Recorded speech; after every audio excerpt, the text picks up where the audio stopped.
All right. Good afternoon, everyone. Is this working? Can you hear me? Okay. Yes, I'm Jason Sebranek from COG Systems. This is Everton de Matos from TII.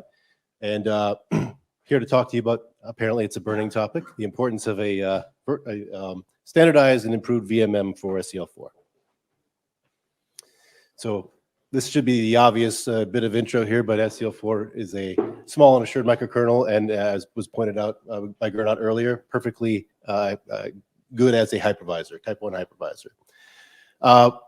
I'm sure you've all noticed there's been a bit of a fragmentation problem in kind of highlighted in the discussion, Robbie's discussion about upstreaming things, but a lot of different companies and organizations using their own closed source or hopefully to be open sourced tools to get things done.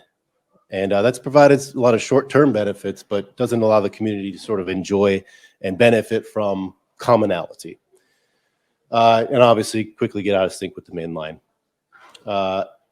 So TII and COG have worked together in the past year plus on some of these VMM adventures.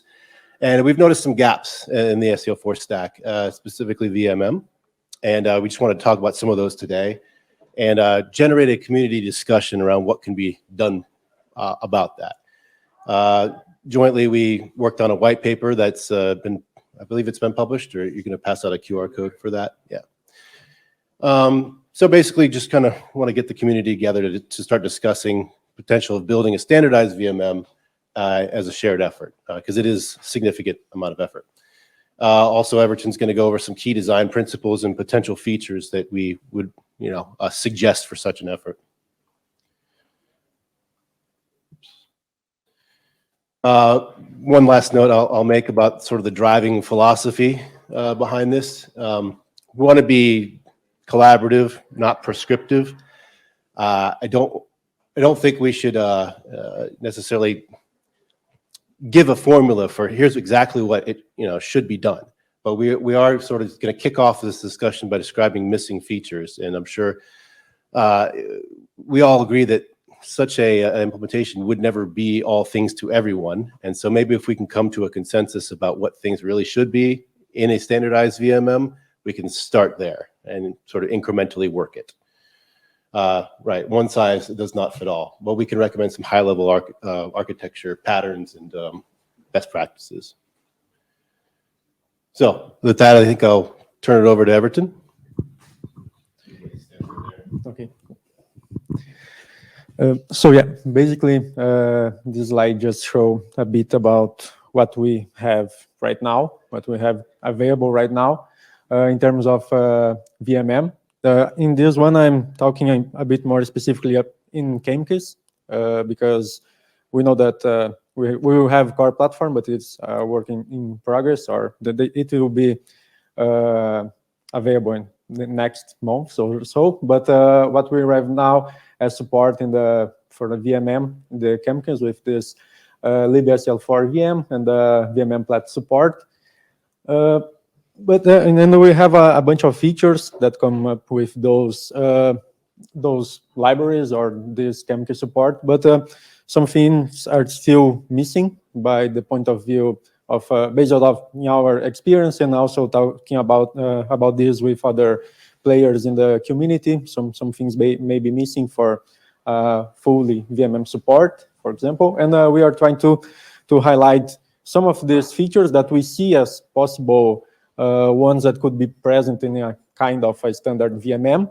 But the main idea for this talk is also to hear from you, because this is a kind of a discussion talk.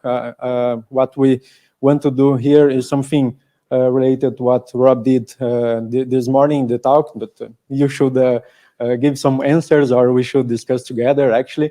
And this is one question that it will give the north for our discussion here, is what are the mission features in the current SL4 VMM, in your opinion? This is what we're going to discuss today in this talk. But before we open for comments and discussions, we would like to present briefly about our experience developing on top of SEL4 using the current VMM, the CameCase VMM, and also some of our view of the possible missing features and some features that we can implement for a standard VMM. But yeah. Now, Jason will talk a bit about the experience with COG and TII. Thank you. So just, a 2-second blurb about COG. What we do is focus on smartphones, IoT devices, trying to get them secured for up to classified use for government customers. And so a weapon of choice there is virtualization or isolation by software virtualization. And I'd say we take a bit of a different role here in the community in that we're very focused on getting a product out, meeting our schedules, meeting our deadlines, getting our deliverables. And I guess I can't really use the single core verified version of SCL4 just because I'm on platforms that typically have 8 cores or more, and everyone is used to using a smartphone that's snappy, zippy, supports Android, does all that fun stuff. And so I guess I'm forced to take a more practical view of I want something that has a security pathway to potentially all cores being verified, but gives me something that I can, and gives me something I can grow into. I want it in there. I want to give the customer the best solution that I can today, but I have to give them something. And so a lot of what we, working with TII and some of our own experiences, I can sort of call that a case study into the issues that we ran into. Now, I'll focus on sort of the work we did collaboratively with TII, which was trying to get a multi-VM system up on the Snapdragon 845. So anyone who's worked on a Qualcomm SoC knows that it's not fun. There are several black boxes and some stickers there. And that is in itself a separate challenge. That's not SCL4's fault or anything like that. It's just a separate challenge that we've taken up. Anytime you port to a SoC that isn't well documented or publicly documented and has black boxes you got to work around, you're making compromises already. So we accept that and we sort of take that challenge. But really what we were trying to do is bring up 2 Android VMs and a Linux VM sort of to act as a host for a virtual private network client. Successful in getting some VirtIO-based vBlock and VNet implementations together. But we did get bogged down and sort of suffered from a lack of some of the VMM features along the way. In the end, we produced something. And you heard earlier this week from Hanu about some of the extended work that they had done there and using QEMU and some cool stuff. But from COG's perspective, we also did some work with Hensoldt, had them help us out doing SMMU virtualization specifically on the Snapdragon 710. And that was tough, right? And there was some limited success. It allowed us to, again, from COG's perspective, what was important was that it allowed us to deliver to our customer, and they accepted it and appreciated incremental progress. And again, that was sort of a problem fundamentally of being an undocumented interface, an undocumented black box. And so that is a sort of a separate issue, but Qualcomm SoCs are tough to deal with. But I guess my message here would be if I had less time having to deal with gaps in the VMM, and it would give me more time to deal with the vagaries of that SoC and Android. You stick that on top and you've got a bundle of problems. So if I could snap my fingers and get a boilerplate VMM that just did everything for me, then I could focus resources and time to meet a schedule that had to deal with a particular platform, i.e. Qualcomm. And so in that is, decomposing Android's its own beast as well. Like I said, it would have been helpful to have a more reliable and robust feature-rich VMM to help in that process. Oh, you've got the clicker, so. Mine next. Yours next. All right. So this is the last time that you're gonna keep changing. Yeah, in the TII side, we did a kind of white paper, as Jason already said, and it's available in the archive. You can reach over there to download it.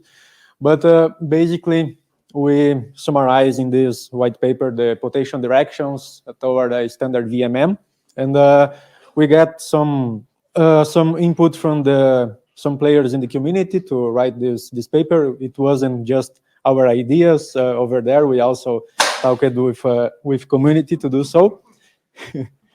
But yeah, and you can check it out, and I will keep some more seconds for you to reach. But basically, next I will just summarize the in bullets the basic points that we talk in this paper before we start our proper discussion. Okay.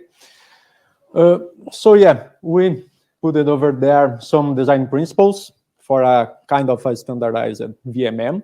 Official and open source, of course, modular, portable. You can run in different, you should be able to run the VMM in different platforms, even a plastic cup, as you are saying this week.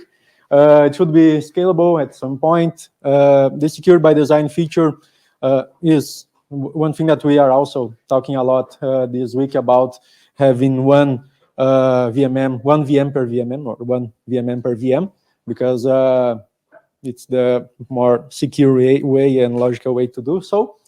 And apart from that, the ones that I will give more details here about is the features support tenets that we highlighted 4 of them. System configuration, multi-core and time isolation, as it appears a lot of in the talks. Memory isolation and hypervisor agnostic I/O virtualization. But yeah, starting from the system configuration, what we have now, it's CamKeys. We also have a core platform that it will be, it is a kind of a work in progress, as you are saying during this week. Of course, there are more differences between them, but I just put over there the static and the dynamics that we can reach with the core platform. And this dynamic feature, that it is something that during our experience with COG, we realized that is something needed for those kind of environments with the COG on board, or to put up a kind of a phone environment with virtualization. Dynamism is something required, so we tend to go to the core platform. And right now, I see that we are living a kind of momentum for the core platform, so it's nice for us to also discuss these features that are being implemented there and will be implemented over there as well. About the multi-core and time isolation, in this one, also something that came along this week is the talk from Kent about the AMP design, that it's something that can be useful for the having kind of a multi-core in this kind of environment, in the virtualization. We just highlight some 2 of possible implementations for it, a kind of a direct mapping. You can restrict 1 VMM for each core, for example, for a physical CPU. And also we can have a hybrid multiprocessing with something related to what Kent proposed. We can also have this kind of feature. And I want to make clear that these things that we are discussing, these things that are the paper, is not us trying to define a standard. It's something that we are trying to discuss with the community. We know that the first step is this discussion with the community before any kind of standardization. So we are putting, in some ways, we are putting a kind of wish list of we could be present in this standard VMM, but we are trying to leverage this discussion with the community. Memory isolation, so basically something that is a must in this scenario. Some examples as IOMMU, VM virtual address space, and the cache isolation as the cache coloring, that it also appears in some of the talks during this week, is something that can be present to provide this kind of memory isolation in the VMM. And last, we have the hypervisor agnostic I/O virtualization and its derivations. So this one in this figure, in this slide, is something that we are doing at TII, and Hanu gave the presentation this Monday about using the QEMU to provide the virtual devices to the second VM. So this is one approach that we are not just an idea, but something that we are actually working on at TII. And as a second kind of option for this approach is the also related to some talks about this week that Lucy said about the device framework, is something that TII is kind of collaborating with University of New South Wales in this project. So it's also some nice feature for a kind of a standardized VMM to have in this regard. And yeah, just finalizing some discussion topics that we raise inside TII as well.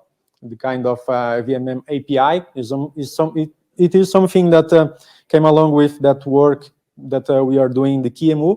It would be the possibility to have different flavors of VMMs on top of the SL4 virtualization layer.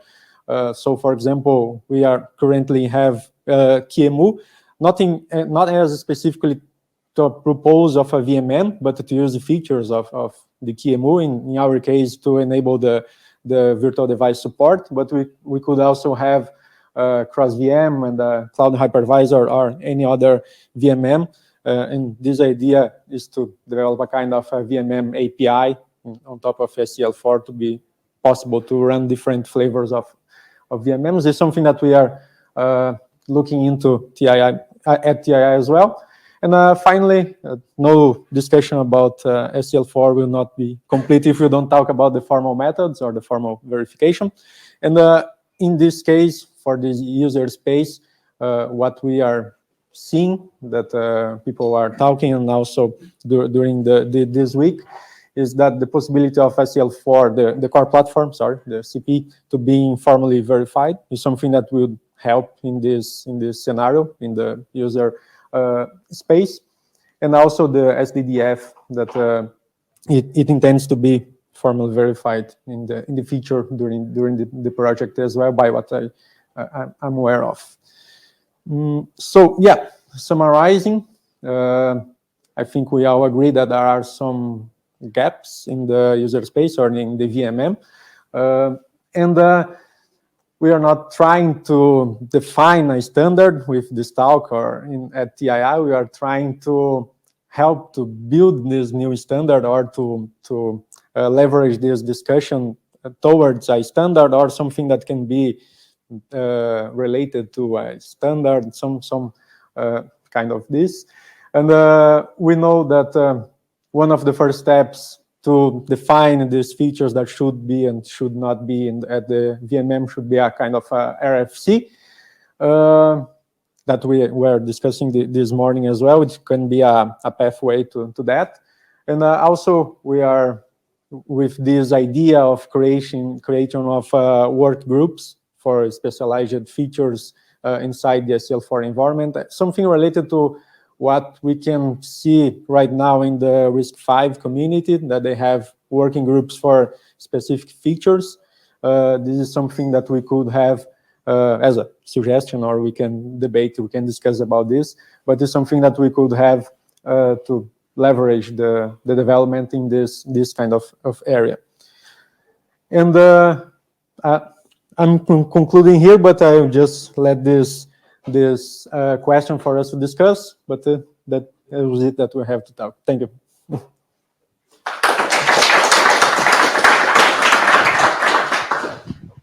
So we did want to turn this around. We've got quite a lot of time left. Figured we'd generate a discussion here. So pass the mic around and. You saw my feedback already, but I just thought I make it public. So I'm very strongly in favor of this. I think it's well overdue. We all understand that the present VMMs are really not much more than prototypes, and they're an important component of the ecosystem. So I really would very strongly welcome a community effort to design and implement an open source VMM that's really generally applicable. Thank you, Gernot.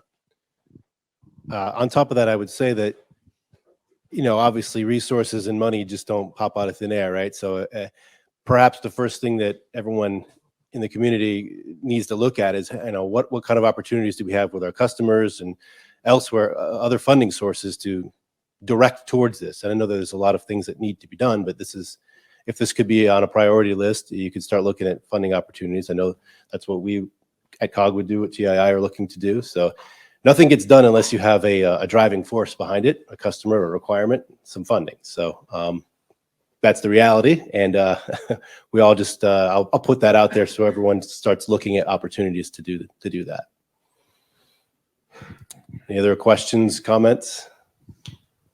One distinction that I've always found annoying to grapple with is some things needed for virtualization obviously have to be implemented in the microkernel. So you list things like the memory isolation and how you need the correct MMU support and IOMMUs. However, that's always going to be implemented in the kernel, right? So I guess in terms of specification for what the VMM means, I think that would also be helpful to define. And in coming up with requirements for the VMM, does that just mean the user space and, maybe like the memory isolation portion is just about how you communicate with the SCL4 APIs? Maybe it's a little bit in the weeds, but I think it's an important distinction. No, I think it is too. And I guess from my perspective, I'm coming at it from a very high level. I want a secure tool that's going to help me build stuff for customers. I know I can't get any simpler than that. The implementation, I think I leave to the real experts, the brain power in the room. And I think you're right in that some of those requirements for the VMM layer will drip down into the kernel. And you have mechanisms to, RFC those kinds of changes, decide whether that's a necessary thing to do. And then there's obviously impact on the proofs and there's a rolling effect.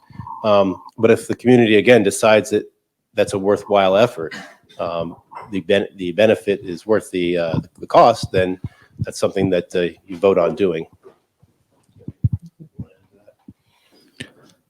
So I guess further going down that track of identifying what we mean by a VMM is like if you were to ignore SCL4 and just talk about what is a great VMM that's available today, like is it VirtualBox and is it everything that VirtualBox does? Is it just KVM, or is KVM more of a VMM driver for something like QEMU or VirtualBox or Hyper-V? Again, I can give you my perspective on it. Having banged my head against the wall the last few years trying to build practical systems. And by that, I mean something that a customer in the field is going to be using, and I know they're going to want to be happy using it, i.e. good performance, feature rich. And frankly, they don't give a hang that there's a microvisor in there. They want to know it checked a box in some security review and that it's, they're made safer because of it. That's really, what customer is looking for. And so, yeah, if you compare it to like VirtualBox or something like that, fine. But what it needs to enable me to be able to do is decompose a monolithic system like Android, which is, like it or not, the thing that is user-facing on, most smartphones and what is expected, outside of iPhones, and decompose that into safe, virtual machines, ones that isolate the drivers as much as possible, that isolate your encryption as much as possible, and kind of approximate the system I talked about a little bit earlier, where let's just stick with a single persona, one Android, and then, a VPN in a Linux VM, and isolate your baseband interfaces from everything else and from the storage. There actually are NSA-defined standards that tell you how to decompose that system, and we try to follow those as closely as possible. So, Hope that helps. Yeah, so one thing about relating that, how should we do the VMM? At one point at TI, we discussed about the possible approach to this, and we thought about, because there are a lot of use cases and needs for various products and so on, that maybe we should approach it like create a kind of a minimalized VMM with like define what are the core features that everyone needs, and then maybe have some sort of API for extending some parts that maybe even during runtime if we're ambitious, and so you could isolate VMs, like you can enable or disable features on the runtime or during like compilation statically also. So I don't know if that's maybe a good point of view on that, because this is such a wide topic that there's so many needs and requirements that if you try to lump everything together, is it going to be possible to do? It's like that old expression, but how do you eat an elephant? Just one bite at a time. So we start small and do it in bite-sized chunks. So I agree with you. It's not going to be everything to everyone right away, or maybe never, but Just add something related to this. Yeah, we can have a kind of baseline, something that we are thinking about. But of course, there is the trade-off, because you can have a baseline to run in different architectures or different platforms, but it will not take advantage of all the capabilities or all the functionalities of those different platforms. But yeah, of course, we can have a kind of a baseline or something related to this. So I'd like to follow up on something that you said, which is use cases. And I think it's important to explicitly understand at least the most common use cases, because I think different people are going to approach this from a different point of view. And what that common baseline is depends on what all the use cases are and whether there is one or not, right? Just off the top of my head, thinking of use cases, there's, cyber retrofit type use case where you're decomposing things. There's like a multi-personality use case, like a multi-personality phone. There's, server virtualization, like on the cloud. There's device drivers. So yeah, decomposing for device drivers, using VMs for device drivers. There's partitioning like Cubes OS and so on. And these all probably have some common core, but the more we kind of have input and understand the different use cases, the more likely that common core is actually going to be useful for everyone, and you don't get someone coming in saying, but I want to do this and this doesn't work for me. Did you want to say something? Did you raise your hand? No. Okay. No. Understand. Yeah, you were first, quick right? comment on top of that, Ihor. Yes, I admit, obviously, I'm a little biased coming at it from my use case here, which is, mobile devices, fairly complicated devices, and there's a mixture of all that stuff you mentioned. There's, system decomposition, there's driver isolation, there's a lot of that kind of retrofit aspects to all that. But I think the practical reality here is that the first customer who comes along with a lot of money or enough money to get started is going to get their use case dealt with first. And that's fine. I think the community's sort of response to that has to be, well, let's consider everything. That drives it, but let's consider everything else. We're all trying to do other things too. So let's not make rash decisions in service of, the driving use case if we can prevent, from painting ourselves in the corner for some of the other use cases. Or even just understanding the trade-offs we're making. Yes. At least make those trade-offs in an educated, risk mitigated way, right? Sorry, Hanna. Perhaps more like a comment than a question, but the thing Jonas mentioned, another way of wording that is that perhaps all of us know that lead-case postulated concept is tolerated inside microkernel and et al. But what makes microkernel so special that doesn't apply to VMMs also? I was thinking maybe this minimalization of VMM could be something that could be thought of lends itself to verification, and if we are forced to just use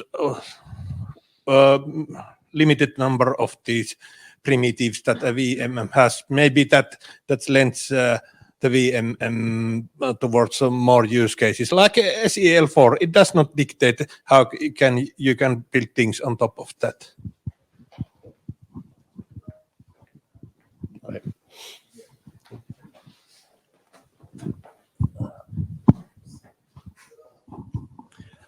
So one thing I just wanted to comment on is I think this kind of ties into the device driver issue, because what you really want in a VMM is basically to set up a guest memory space, load in that the guest images, and start handling events. You're obviously going to need a pair of you're going to need to virtualize the gig and other devices.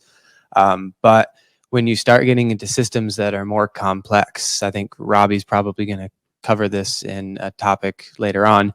For example, if you have a VM with a container in its file system, suddenly all these images start taking up more and more and more system resources. So if you had a system where you have more device drivers and say you were able to load your guest images on persistent storage instead of loading them into RAM, suddenly your resources are more freed up and you can start doing more things. So, as the community develops these drivers more, I think you'll see the VMM naturally start to have more of these features. Obviously hardware dependent, but what isn't? So, No, excellent point. And I think just to jump way ahead, there are many use cases I'm aware of that have been asked about by customers who kind of dream up dynamic systems like that. One of the holy grails that a lot of my customers are looking for is a phone that that they can take into a SCIF, into a secured facility, which means isolating any radio that's on that device and doing it with hardware backing, SMMU, virtualization, and reliably killing it before they go anywhere near the secure area. It's a pipe dream at the moment, and there's a lot of resistance towards it, but it's a hot topic. And so there is a school of thought out there that isolation by virtualization with hardware support for that is the best way to go about doing something like that. It'll take a while.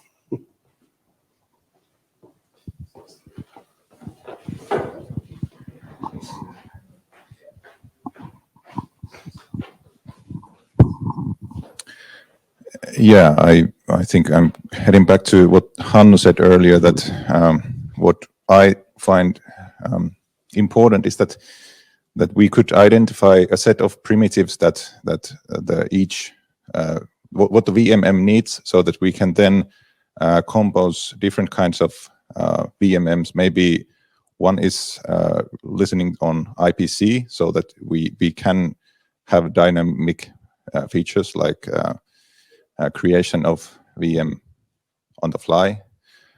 On the other hand, we might want to, for example, in our case, we would be interested if, for example, Linux would be the management layer for the system. So then we could, from Linux side, like control that what VMs will be created and what pass-throughs they possibly need. So I think that those kind of features would be important for the dynamic nature.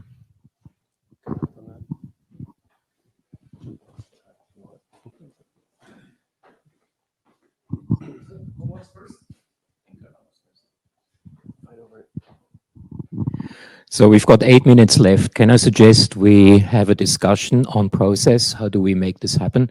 So from what I can see is we need a spec, a requirement spec, which is obviously going to be something that's structured in priorities and phases, etc. And we need a plan on how we get there. And I don't expect we'll sort that out now, right? But I think this is sort of getting to the same point as the driver framework discussion got before lunch. We need a special interest group that basically starts working on that, and then in parallel look at how we can get it funded. Well, we've got 7 minutes left. Maybe we can sort it out.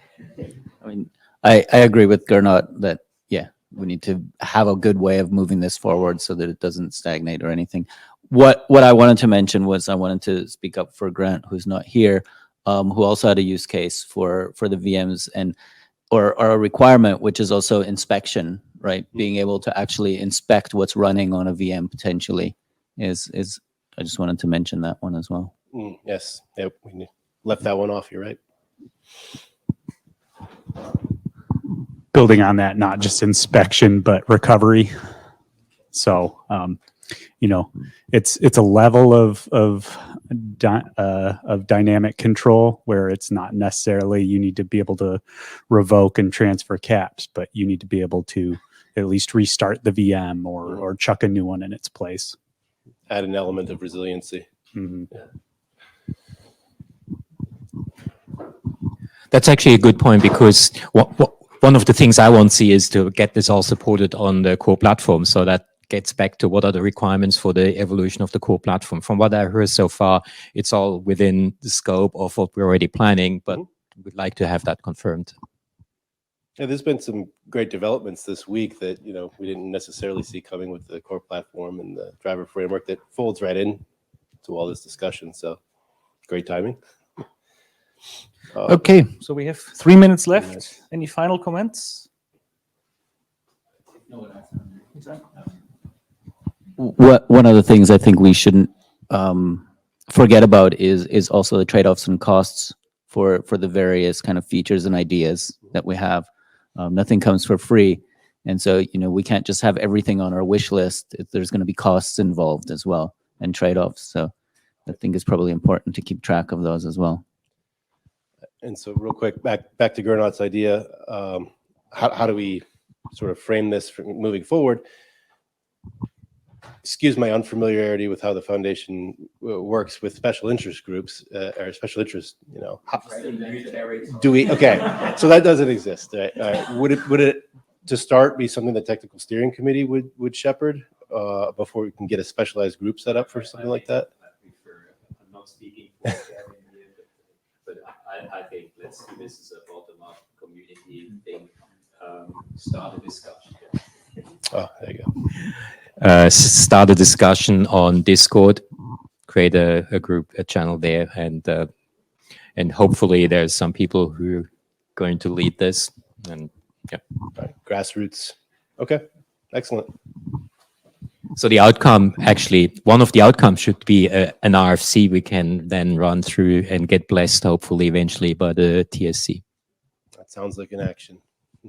So I don't think we should start with an RFC necessarily, right? No. Oh, the outcome of the discussion. Yeah, good.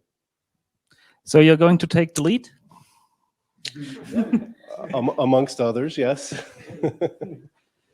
Okay, then thanks, Jason and Everton, for this topic. Thank you. I think we have 2 minutes of a break, then we continue with the next session.